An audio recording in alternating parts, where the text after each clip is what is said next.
Shalom, damai di hati. Bapak Ibu saudara-saudara yang diberkati oleh Tuhan, jumpa lagi dengan saya Pendeta Veralina Lahiwu. Saya pendeta jemaat di Gemim Getsemani Madidir. Luar biasa saya boleh menjumpai kembali Bapak Ibu saudara-saudara lewat media YouTube ini. Jangan lupa untuk terus mendukung channel Pendeta Veralina Lahiwu dengan cara subscribe, tekan tombol lonceng, like, dan juga menuliskan komentar-komentar yang baik, dan boleh membagikan video ini ke semua orang. Nah, saudara-saudara yang diberkati Tuhan, seperti biasa saya akan men-share atau membagikan kebenaran firman Tuhan sesuai dengan pembacaan Gereja Masehi Injili di Minahasa dari tanggal 20 sampai 26 November 2022 dalam kitab 2 Korintus pasal 4 ayat 1 sampai ayatnya yang ke-15. Saudara-saudara, namun sebelum kita akan membaca firman Tuhan, merenungkan firman Tuhan, mari kita minta kekuatan daripada Tuhan, kita berdoa. Ya Tuhan Allah, saat ini kami akan membaca dan merenungkan firman-Mu. Biarlah kebenaran firman Tuhan ini akan memberkati kami, memotivasi kami, sehingga dalam kehidupan kami sebagai orang percaya, kami akan memberlakukan firman-Mu di tengah-tengah kehidupan kami, agar nama Tuhan yang selalu dipuji dan dipermuliakan. Untuk itu berfirmanlah bagi kami Tuhan, karena kami telah siap dan rindu untuk mendengarnya. Amin. Baik saudara-saudara, kita membaca bagian Alkitab ini. Sekali lagi 2 Korintus pasal 4 ayat 1 sampai ayatnya yang ke-15. Lembaga Alkitab Indonesia memberi judul Harta Rohani dalam Bejana Tanah. Oleh kemurahan Allah kami telah menerima pelayanan ini. Karena itu kami tidak tawar hati, tetapi kami menolak segala perbuatan tersembunyi yang memalukan. Kami tidak berlaku licik dan tidak memalsukan firman Allah.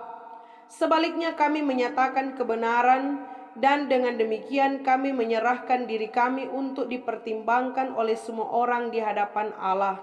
Jika Injil yang kami beritakan masih tertutup juga, maka ia tertutup untuk mereka yang akan binasa, yaitu orang-orang yang tidak percaya, yang pikirannya telah dibutakan oleh ilah zaman ini, sehingga mereka tidak melihat cahaya Injil tentang kemuliaan Kristus yang adalah gambaran Allah. Sebab bukan diri kami yang kami beritakan, tetapi Yesus Kristus sebagai Tuhan, dan diri kami sebagai hamba-Mu karena kehendak Yesus. Sebab Allah yang telah berfirman dari dalam gelap akan terbit terang. Ia juga yang membuat terangnya bercahaya di dalam hati kita, supaya kita beroleh terang dari pengetahuan tentang kemuliaan Allah yang nampak pada wajah Kristus. Tetapi harta ini kami punyai dalam bejana tanah liat, supaya nyata bahwa kekuatan yang melimpah-limpah itu berasal dari Allah, bukan dari diri kami. Dalam segala hal kami ditindas namun tidak terjepit. Kami habis akal namun tidak putus asa. Kami dianiaya namun tidak ditinggalkan sendirian. Kami dihempaskan namun tidak binasa. Kami senantiasa membawa kematian Yesus di dalam tubuh kami, supaya kehidupan Yesus juga menjadi nyata di dalam tubuh kami.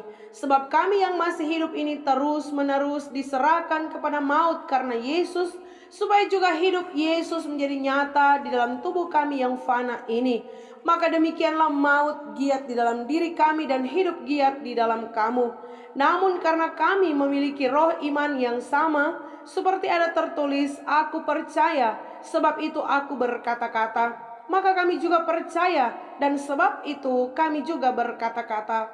Karena kami tahu bahwa Ia yang telah membangkitkan Tuhan Yesus akan membangkitkan kami juga bersama-sama dengan Yesus, dan Ia akan menghadapkan kami bersama-sama dengan kamu kepada dirinya.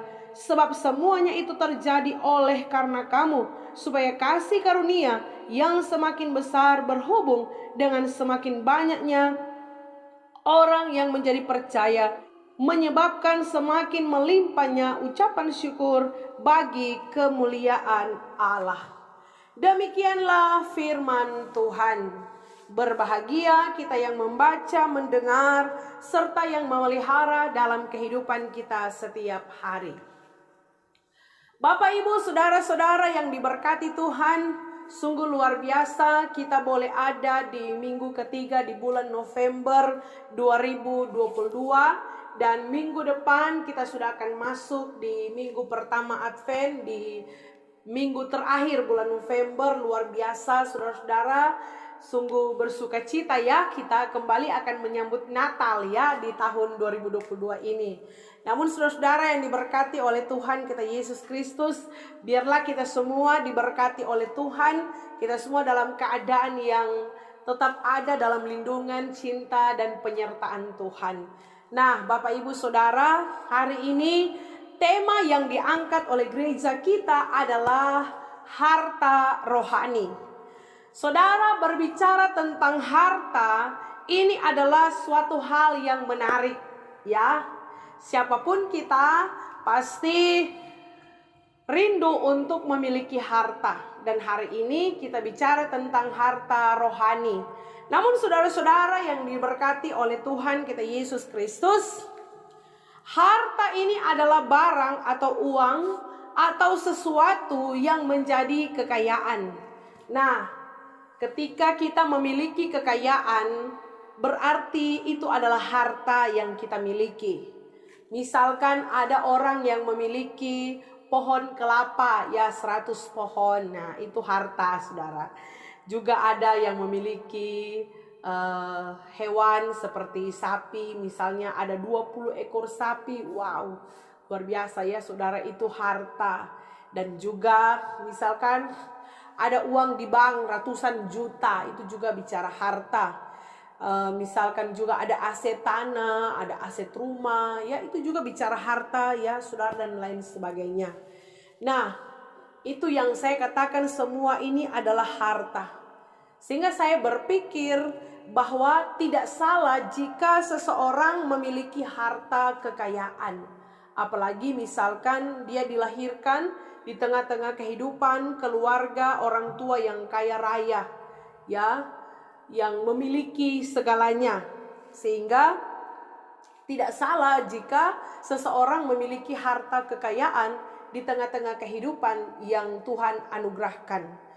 Yang salah adalah ketika salah memaknai harta tersebut. Contoh misalkan saudara-saudara ya, ketika memiliki kekayaan kita menjadi sombong, kita menjadi angkuh, ya, kita memandang rendah orang lain. Nah, itu salah memaknai ketika kita memiliki harta kekayaan. Namun saudara yang diberkati Tuhan, ada juga orang yang ketika diberkati dengan harta melimpah, diberikan kekayaan yang luar biasa ya dari Tuhan, dan dia menyadari bahwa harta kekayaan itu dari Tuhan, maka dia juga berbagi ya dengan orang miskin, dia berbagi dengan orang yang membutuhkan, dia berdiakonia, dia membantu pembangunan gereja, dia membantu pembangunan jemaat. Ya, ada juga dia melakukan bantuan-bantuan yang ada kepada anak yatim piatu dan lain sebagainya. Itu juga sesuatu yang luar biasa. Sehingga tadi saya katakan bahwa harta adalah salah satu berkat yang Tuhan berikan di tengah-tengah kehidupan kita. Dan kalau kita maknai itu dengan benar, sehingga itu juga mendatangkan kemuliaan bagi nama Tuhan. Kalaupun di dalam Alkitab ya kita tahu bersama Abraham juga memiliki harta kekayaan yang luar biasa. Daud ya, Salomo, dan juga Ayub ya. Ayub juga sangat jelas saudara ya. Dan ini sesuatu hal yang luar biasa. Nah, Bapak Ibu Saudara yang diberkati oleh Tuhan kita Yesus Kristus, harta dunia yang kita miliki itu memang adalah suatu hal yang baik ketika kita menggunakannya dengan baik. Namun saudara, yang paling utama bukanlah apa yang kita miliki dalam dunia ini, namun apa yang harus diutamakan ketika berbicara tentang harta. Sehingga di sini kita harus memahami bahwa yang harus diutamakan, yang harus diprioritaskan adalah bukan harta dunia, tetapi tema yang diangkat oleh gereja kita adalah harta rohani. Sehingga saudara-saudara yang diberkati oleh Tuhan kita Yesus Kristus, yang jadi persoalan adalah kadang-kadang yang menjadi prioritas kita bukanlah harta rohani, bukan Tuhan, tetapi yang menjadi prioritas kita adalah uang, adalah harta, kekayaan yang ada. Padahal saudara, harta dunia itu hanyalah dampak saat kita mengutamakan Tuhan. Makanya Yesus berkata, carilah dahulu kerajaan Allah, maka yang lainnya akan ditambahkan kepadamu. Kan itu yang dikatakan oleh Yesus. Carilah dahulu kerajaan Allah dan kebenarannya, maka semuanya itu akan ditambahkan kepadamu. Jadi harta dunia itu hanya dampak ketika kita mengutamakan Tuhan, ketika kita mengutamakan Allah di tengah-tengah kehidupan kita. Makanya hari ini saya tidak akan bicara tentang harta dunia, saudara. Namun saya akan bicara tentang harta rohani yang dibahas oleh Rasul Paulus dalam pembacaan di 2 Korintus pasal 4 ini. Di mana harta rohani ini adalah harta yang jauh lebih berharga, jauh lebih penting, jauh lebih utama dari harta dunia, yang dimana yang tidak bisa kita samakan dengan harta dunia, yaitu harta rohani. Makanya saudara yang diberkati dan dikasihi oleh Tuhan kita Yesus Kristus, karena kalau torang mati kamari saudara ya, torang tidak akan membawa ini harta dunia ini ya. Torang hanya dititipkan oleh Tuhan kepada kita. Sehingga kalau torang meninggal, torang mati, torang akan bawa tompe harta itu saudara. Makanya tadi saya katakan, harta rohani ini adalah harta yang jauh lebih penting daripada harta dunia. Makanya mari kita menelaah bersama saudara dalam kitab 2 Korintus pasal 4 ini. Ya, tentunya kita semakin jelas ketika di ayat yang ke-7a Rasul Paulus mengatakan, tetapi harta ini kami punyai dalam bejana tanah liat. Nah, saudara yang diberkati oleh Tuhan kita Yesus Kristus, di sini Rasul Paulus mengatakan bahwa dalam bejana tanah liat ada harta. Berbicara tentang bejana tanah liat, ada beberapa ayat di dalam Alkitab, dan tentunya semua ini mempunyai konteksnya masing-masing saudara. Seperti halnya kalau Rasul Paulus bicara tentang bejana tanah liat dalam konteks kitab 2 Korintus ini, tentunya ada sesuai dengan konteks yang ada pada saat itu. Karena saudara, bejana tanah liat yang dibicarakan oleh Rasul Paulus pada masa itu adalah sebagai barang yang tidak berharga. Bejana tanah liat bisa ditemukan di mana saja, ya. Barang biasa, harganya juga murah saudara. Tapi barang ini juga menunjukkan DP kelemahan ya. Sehingga bejana tanah liat ini adalah barang yang mudah pecah, mudah retak. Tapi tidak istimewa, tidak spesial saudara. Makanya kalau bejana ini jatuh ya, pecah, retak, gampang bisa beli lagi karena bisa ditemukan di mana-mana. Jadi menunjukkan bahwa barang bejana tanah liat ini sesuatu yang tidak berharga. Dan saking tidak berharganya itu tadi saya katakan, kalau pecah ya bisa beli lagi. Dan tidak ada yang perlu dikagumi dari barang yang tidak berharga ini saudara. Sehingga ini yang Rasul Paulus mau katakan ya. Benda yang tidak berharga ini, yang murah, yang mudah pecah, yang mudah retak, tetapi dapat menyimpan harta, uang, surat-surat penting, emas, dan lain sebagainya. Karena pada zaman itu, saudara-saudara, orang-orang tidak peduli tempat menyimpan harta. Yang penting DP isi di dalam, ya. Makanya orang tidak menyangka di bejana murah itu ada banyak harta. Beda dengan orang sekarang saudara ya. Kalau pat orang sekarang yang nak peduli DP isi dompet, yang penting merek dompet, iyo toh ya. Yang penting mereknya Everbest. Ya, maaf saudara ya. Dompet mahal, dalam dompet saudara DP doi cuma 2.000 dengan kartu BPJS. Bapak Ibu saudara yang diberkati oleh Tuhan kita Yesus Kristus, kenapa Paulus bicara tentang bejana tanah liat ini? Di mana bejana tanah liat ini adalah sesuatu yang tidak berharga, mudah pecah, mudah retak, yang sudah saya katakan tadi. Mengapa saudara? Karena jemaat Korintus ini dihasut oleh pesuruh-pesuruh Yahudi, ya oleh guru-guru palsu yang mengolok-olok dia, menghina dia, memfitnah dia, merendahkan dia. Jadi Paulus dianggap rendah, difitnah, diolok-olok, ya dihina, bahkan mereka menolak dia. Mereka katakan, siapa Rasul Paulus ya? Dia kok juga bukan anggota dari 12 rasul ya. Mereka menganggap rendah Rasul Paulus dan menganggap bahwa pelayanan Paulus itu gagal saudara. Padahal Paulus bisa saja untuk menyombongkan DP diri atas pelayanan yang dia lakukan. Pencapaian yang dia lakukan selama ini saudara-saudara, yang dia terima itu luar biasa ya. Pelayanan yang dikerjakan oleh Rasul Paulus bukan cuma pelayanan kunjungan-kunjungan doa hud saudara-saudara ya, tapi luar biasa yang dialami oleh Rasul Paulus. Saya juga menyadari saudara, waktu ketika saya membaca ya dalam kitab 2 Korintus pasal 11 ini luar biasa. Makanya saudara yang diberkati Tuhan, kalau kadang-kadang orang hamba-hamba Tuhan, orang so capek dalam pelayanan, so rasa lelah dan lain sebagainya, coba orang baca ini kitab 2 Korintus pasal 11 ayat 23 sampai 26 ini saudara. Ya. Rasul Paulus mengatakan, apakah mereka pelayan Kristus? Aku berkata seperti orang gila, aku lebih lagi. Aku lebih banyak berjeri lelah, lebih sering di dalam penjara, didera di luar batas, kerap kali dalam bayang maut. 5 kali aku disesa orang Yahudi, setiap kali 40 kurang 1 pukulan. 3 kali aku didera, 1 kali aku dilempari dengan batu, 3 kali mengalami karam kapal. Wow, luar biasa saudara ya. Orang baru berdiri 5 kali ya, rasa soalnya mampu saudara.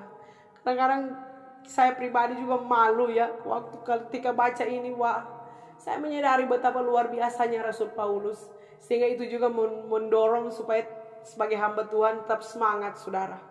Makanya di sini saya katakan tadi, Paulus bisa saja menyombongkan diri ya dengan pencapaian yang dia peroleh saudara. Namun tidak ya, Rasul Paulus tidak ya. Beda dengan orang, kadang-kadang orang ya sombong ya, muncul kesombongan dalam orang pediri ketika orang selama dalam pelayanan ya. 5 periode, oh kita kok so 5 periode, kita kok so 6 periode ya. Kita kok so 8 periode, 10 periode saudara ya. Kadang-kadang kita muncul ya kesombongan karena saking lamanya kita dalam pelayanan. Padahal selama dalam pelayanan orang terlalu banyak izin ya. Orang tidak melayani Tuhan dengan sungguh-sungguh. Hilang tak hilang-hilang saudara. Melayani malas ya. Malas datang sidang, malas datang ibadah pas, malas untuk menemani pendeta dalam pelayanan. Padahal dia cuma di rumah saudara ya. Dia cuma suruh pendeta lorongnya ini, lorong kedua sebelah kiri ya, terus rumah ketiga ya. Padahal dia cuma santai di rumah saudara. Tapi luar biasa yang dialami oleh Rasul Paulus saudara dalam pelayanannya. Namun dia tidak menonjolkan dirinya saudara. Dia tidak menonjolkan kehebatannya. Justru dia menunjukkan betapa lemahnya dia, betapa rapuhnya dia, mudah retak, tidak berharga seperti bejana tanah liat ini.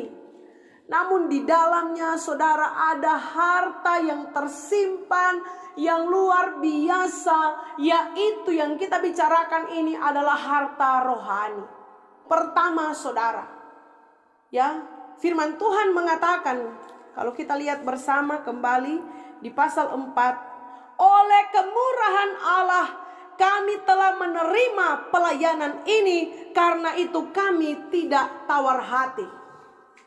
Saudara yang diberkati dan dikasihi oleh Tuhan kita Yesus Kristus, Rasul Paulus menyadari bahwa pelayanan yang dia kerjakan semua hanya karena kemurahan Allah, hanya karena anugerah yang Tuhan berikan di dalam kehidupannya.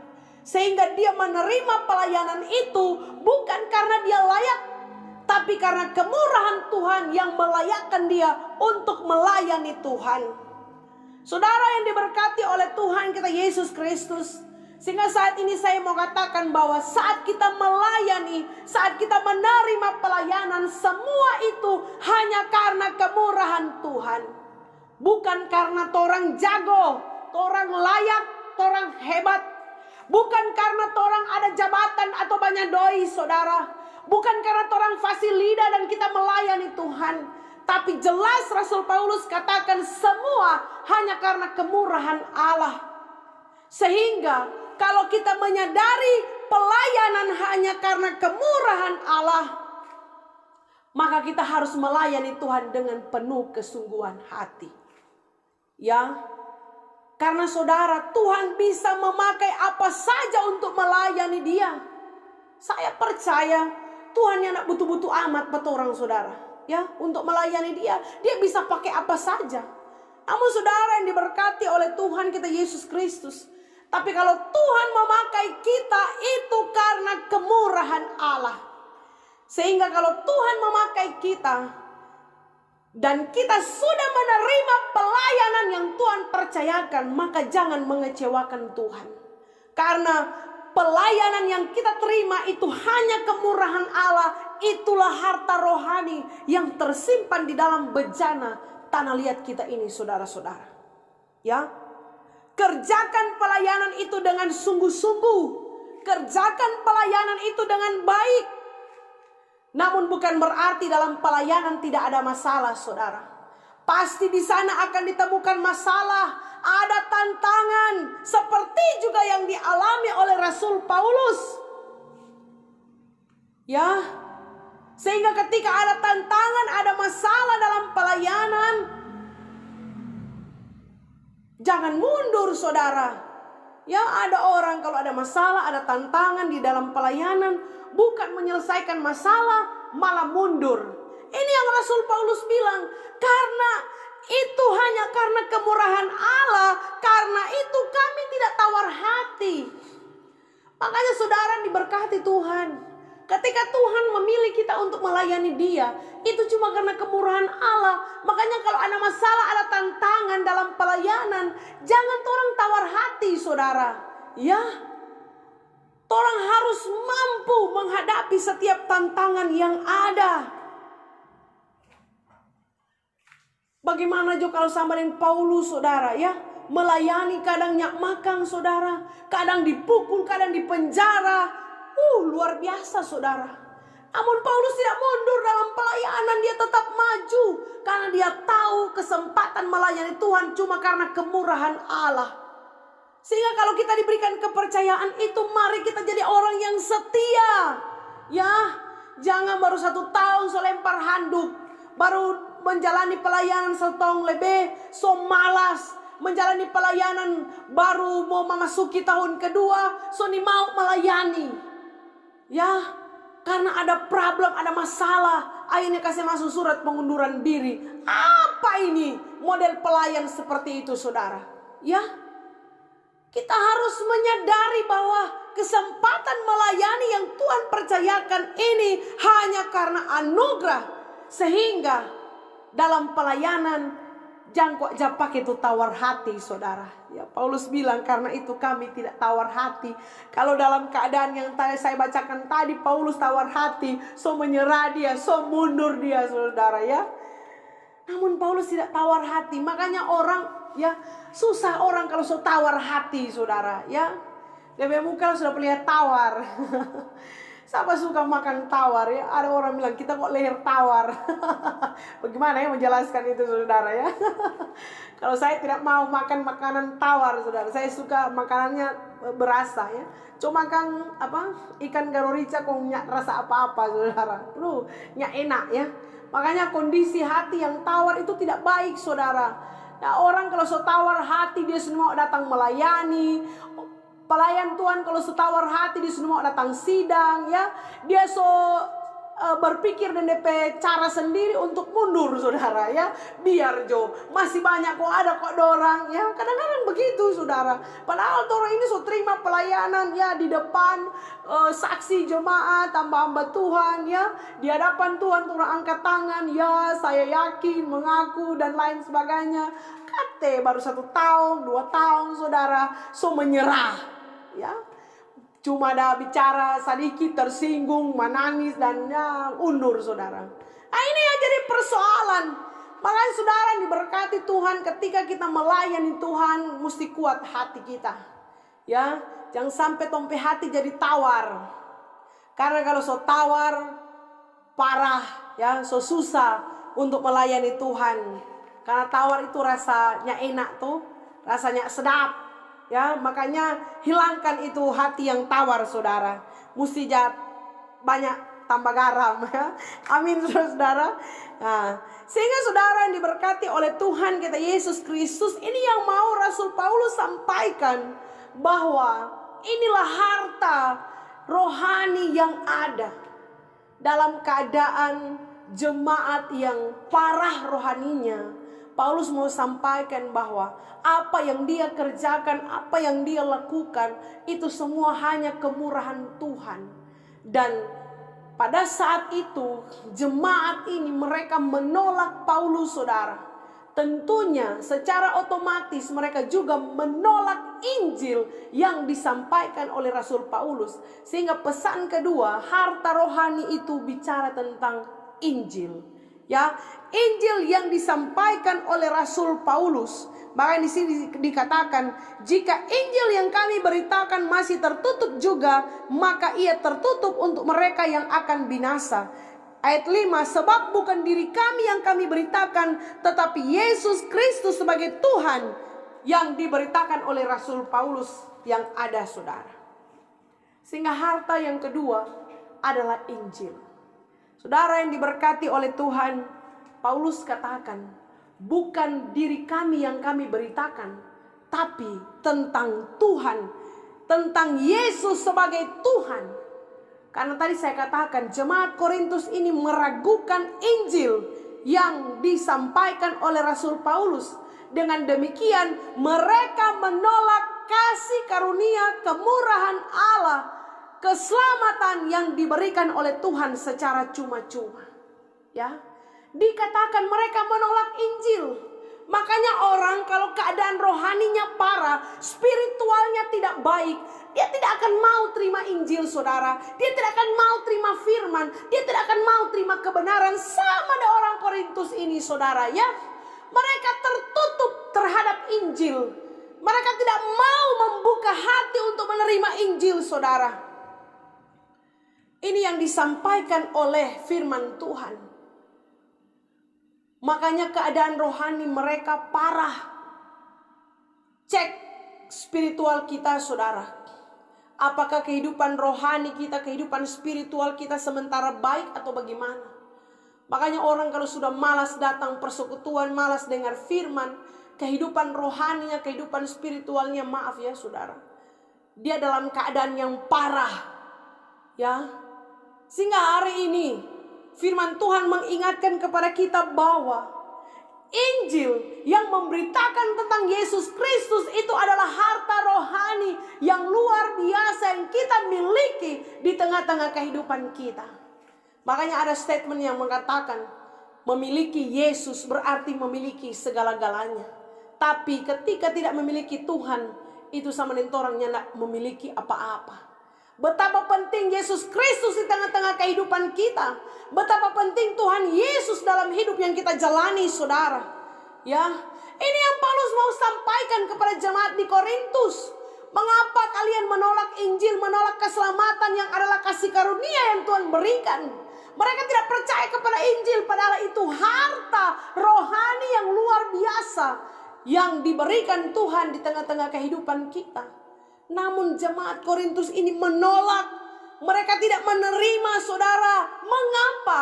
Ayat selanjutnya mengatakan, ayat 4, ayat 3 dikatakan ya, maka ia tertutup untuk mereka yang akan binasa, yaitu orang-orang yang tidak percaya, yang pikirannya telah dibutakan oleh ilah zaman ini. Wah, saudara yang diberkati dan dikasihi oleh Tuhan kita Yesus Kristus, mereka menolak Injil karena ada tabir dosa. Ya, mereka dikatakan yang menutup diri untuk Injil, mereka sebenarnya sementara binasa.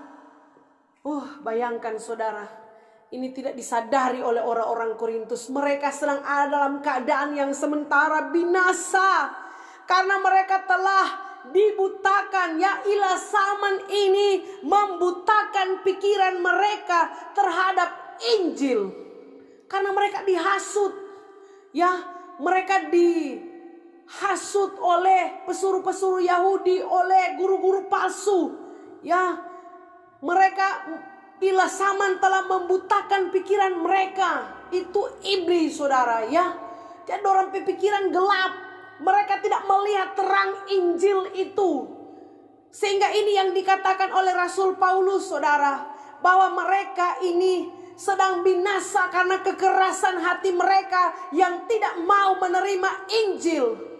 Ya, ilah zaman membutakan pikiran mereka untuk melihat kemuliaan Kristus. Ilah zaman ini berbicara tentang kehidupan mereka yang berpola pada duniawi, pada kesombongan, pada hawa nafsu, pada keserakahan. Ya, tidak mau ditegur oleh firman. Mereka hidup pada kesenangan, kenikmatan, sehingga mereka menjadi buta atau terselubung dari Tuhan. Membutakan pikiran mereka. Artinya saudara, kemuliaan duniawi telah menghalangi pikiran mereka untuk melihat kemuliaan Kristus. Makanya orang kalau senang dengan duniawi, saudara, ya, dia tidak akan senang dengan kerohanian, ya, dengan Tuhan. Ya, saudara yang diberkati oleh Tuhan kita Yesus Kristus,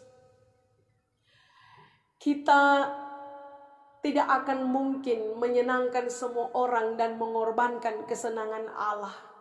Ya, yang utama adalah kita harus menyenangkan Allah. Sehingga kehidupan spiritual kita harus terkoneksi dengan Tuhan, saudara.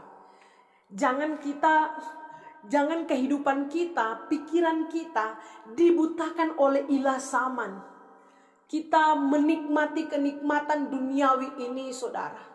Ya, kita lupa mana yang harus kita prioritaskan di tengah-tengah kehidupan kita, yaitu Tuhan. Ya, makanya saudara yang diberkati Tuhan, sekalipun terang Tuhan itu bercahaya, ya, sangat bersinar, seperti halnya matahari ketika memancarkan sinarnya, tentunya orang tidak akan melihat sinar itu kalau orang menutup orang mata, saudara. Ya, kalau kita menutup mata, seterang apapun, sebercahaya apapun sinar itu, saudara, kita tidak akan bisa melihat. Karena apa? Buta. Orang tutup mata, saudara, tidak mau melihat. Ya, dibutakan oleh ilah zaman. Hati-hati, saudara. Ya, hati-hati. Ketika orang ada pada kondisi ini, ketika orang ada pada situasi yang spiritual, rohani kita sudah parah, kita ada pada situasi di mana ilah zaman membutakan pikiran kita. Karena itu kita tidak bisa melihat kemuliaan cahaya Tuhan di tengah-tengah kehidupan kita. Bahaya, saudara, ya. Kita sementara binasa. Ini yang Rasul Paulus katakan, ya. Makanya bangkit lagi, saudara. Injil itu harta kita, penting.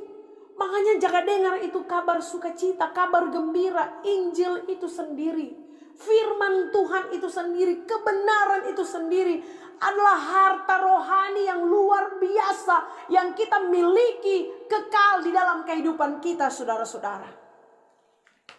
Ya, Injil adalah harta yang sangat berharga.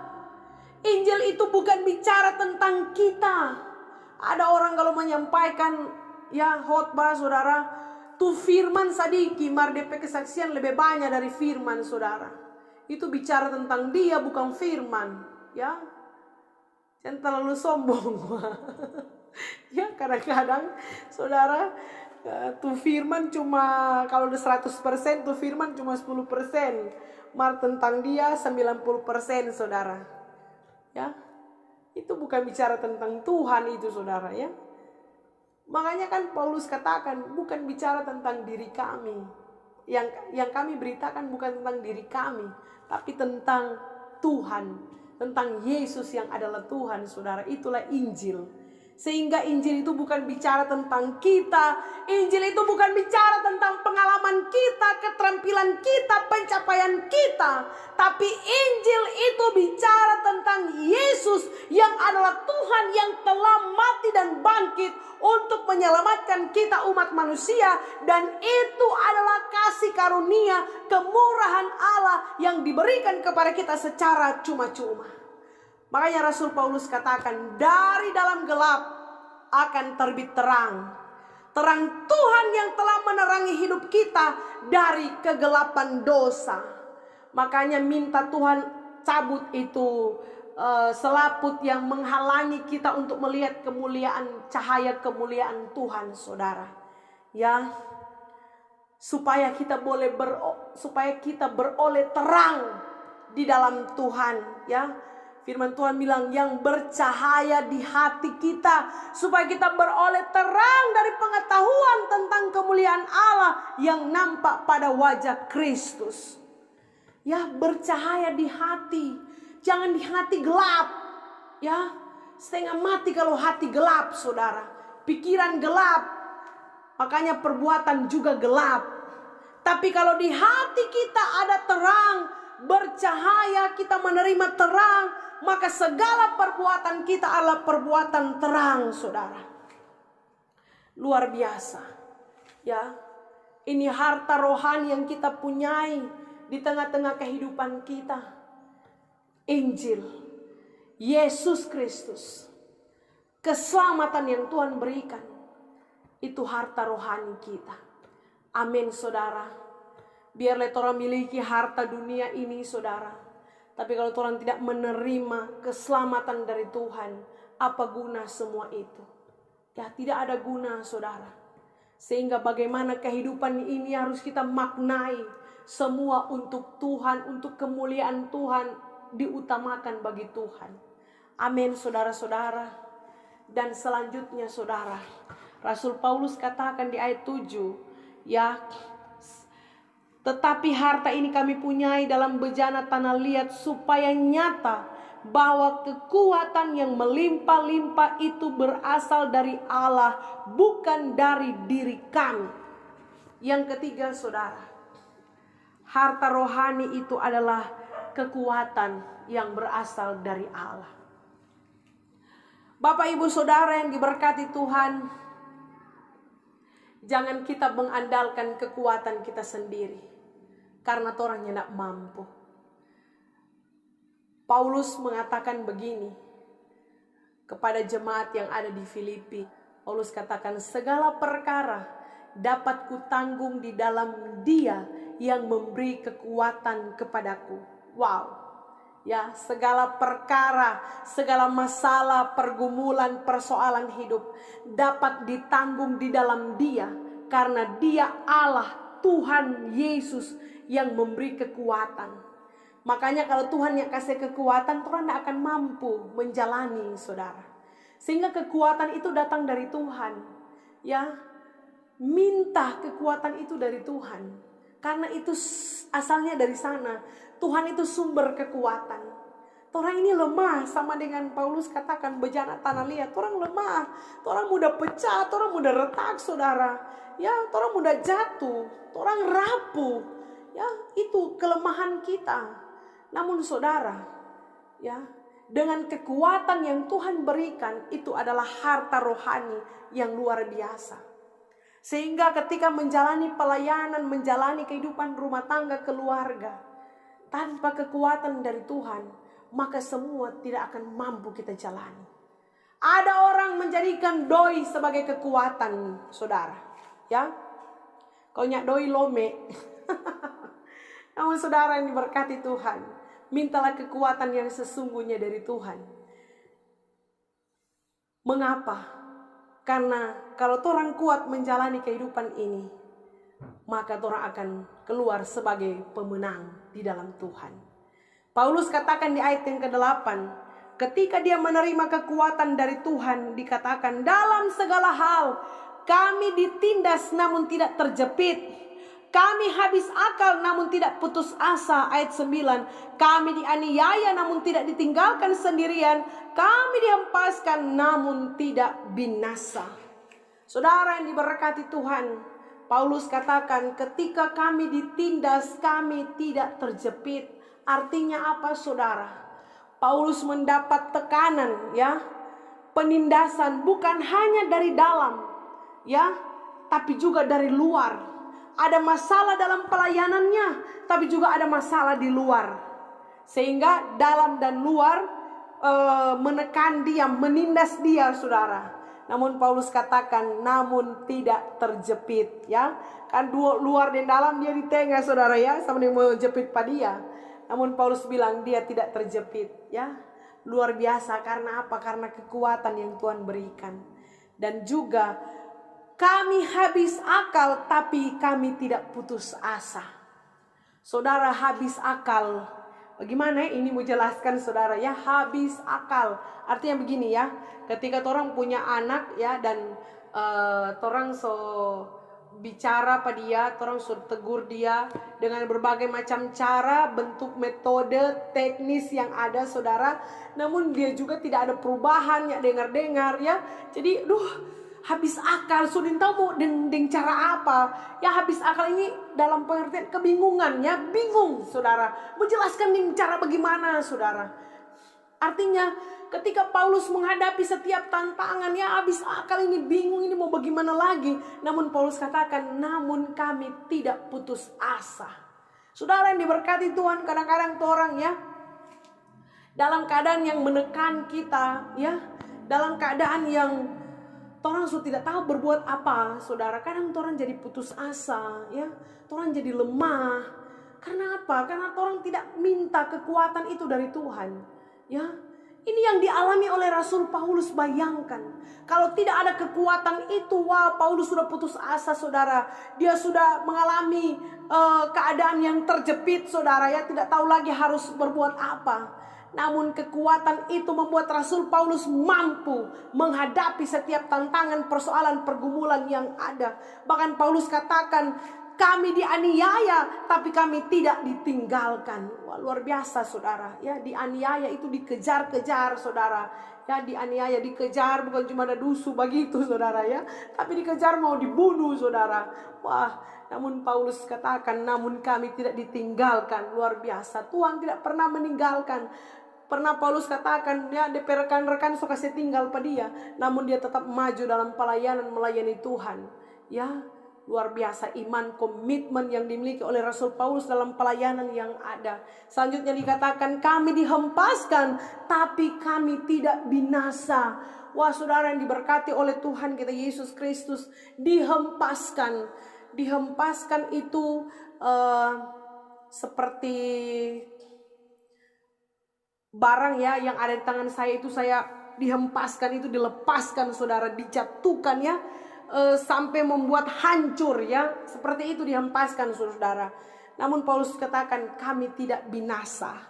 Luar biasa yang dialami oleh Rasul Paulus dalam pelayanan yang ada. Sehingga ini yang dia mau katakan, ini adalah harta rohani yang tersimpan dalam bejana tanah liat, yaitu kekuatan. Inilah kekuatan yang dia terima dari Tuhan, sehingga tanpa kekuatan itu pasti dia tidak mampu.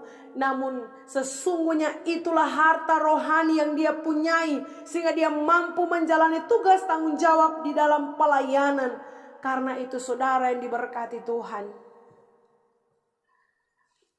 biarlah kita akan meminta kekuatan itu dari Tuhan. Supaya apapun yang kita alami, apapun yang kita kerjakan, tantangan apapun yang ada di hadapan kita, kita akan mampu lewati itu semua karena Tuhan yang memberikan kekuatan itu kepada kita. Mungkin hari-hari ini ada banyak masalah. Mungkin hari-hari ini ada banyak problem hidup yang kita alami. Masalah rumah tangga, masalah perekonomian keluarga, ya, masalah dalam pelayanan. Mungkin kadang membuat kita putus asa, kita kecewa, membuat kita jatuh, kita lemah, saudara. Namun hari ini firman Tuhan ingatkan, mintalah kekuatan itu dari Tuhan. Ya, karena dengan kekuatan itu kita akan mampu menjalani kehidupan ini. Tuhan Yesus memberkati kita semua. Amin. Mari berdoa. Terima kasih untuk firman-Mu Tuhan. Biar kebenaran firman Tuhan ini memberkati kami, memotivasi kami. Kami diingatkan bahwa harta rohani yang kami miliki adalah anugerah kemurahan yang Tuhan berikan bagi kami. Injil yang adalah firman Tuhan yang menerangi kehidupan kami. Tapi juga kekuatan yang berasal dari Tuhan. Itu merupakan harta yang kami miliki yang sangat berharga untuk kami terima dalam kehidupan kami, yang kami jalani untuk memuliakan nama Tuhan. Terpujilah nama-Mu Bapa di sorga. Biarlah firman ini akan kami hidupi dalam kehidupan kami. Di dalam nama Tuhan Yesus Kristus, berkati semua yang akan mendengarkan firman ini sehingga mereka pun diberkati oleh Tuhan. Haleluya. Amin. Demikianlah saudara-saudara, semoga firman ini memberkati kita semua. Terpujilah nama Tuhan. Sekali lagi, shalom, damai di hati. Saya Pendeta Viralina, pamit undur diri dan kita akan berjumpa kembali di minggu yang akan datang.